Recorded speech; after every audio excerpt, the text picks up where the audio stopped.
मुझे एक बात बताएं, ये जो ग्रह हैं हमारे सूर्य, चंद्रमा, राहु, केतु जी, ये हमसे क्यों रूठ जाते हैं बार बार? ये ग्रह किसके कारण प्राप्त हुए? नहीं पता, आप बताओ। शरीर से ही ना। जी। शरीर किससे प्राप्त हुआ? माता पिता से। माँ पिता से ना। माँ पिता कौन है? पिता सूर्य, माँ चंद्रमा। अच्छा। सारे ग्रहों की जो शक्ति है वो कहाँ से प्राप्त होती है? सूर्य से, जी। चंद्रमा से। जी। अब आप घर के ग्रहों को तो आप पूछ नहीं रहे और बाहर सोच रहे जा जाके सब ग्रह शांत हो जाएं, वहाँ पूजा करा लो, वहाँ पूजा करा लो, वहाँ पूजा करा लो। अरे कोई जरूरत नहीं किसी पूजा की। अगर आप अपने माँ पिता को प्रणाम करते हैं ना और उनकी सेवा करते हैं तो आपको किसी भी पूजा की जरूरत नहीं है। मतलब जो बाहर दान पुण्य करता है, किसी गरीब को, किसी नीडी को खिला रहा है, और घर में माता पिता को नहीं पूछ रहा, तो कोई फायदा नहीं दान पुण्य का भी। क्या फायदा ये तो बताओ। और मंदिर गुरुद्वारे जाने का भी कोई फायदा कोई नहीं। फायदा नहीं। भाई सबसे पहले भगवान कौन है? माता पिता। जिसने अपने माँ पिता की सेवा कर ली उसने सब कुछ जीत लिया। अगर वो अपने माँ पिता की सेवा नहीं कर सकते तो उनका कोई भी दान व्यर्थ है। आज जो गणेश जी अग्रसर हैं, सबसे पहले उन्हीं की पूजा होती है। क्यों?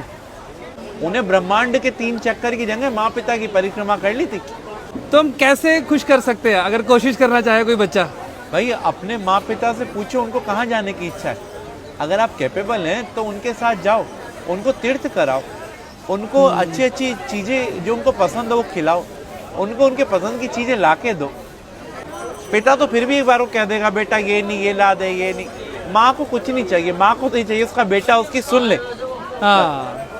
तो हम लोग अगर अपने माँ पिता के साथ समय बिताएंगे ना तो उनका अनुभव, और अनुभव से बड़ा कोई भी टीचर नहीं होता।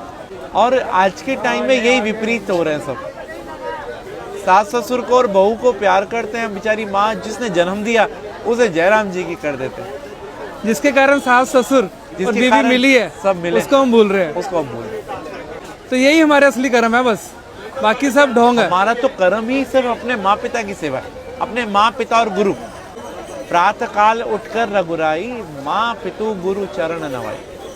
भगवान राम भी सुबह उठते ही सबसे पहला काम यही करते थे।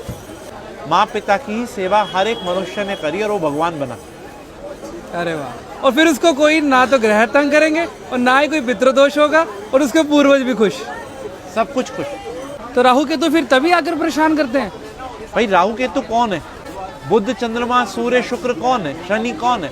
हमारे ही पास रहने वाला एक व्यक्ति राहु है, एक केतु है, एक चंद्रमा, एक सूर्य, एक शनि है। तो हम इन सबको, भाई सबको तो नहीं मना सकते ना, लेकिन जो इनकी एनर्जी का केंद्र है उसको मना लो ना।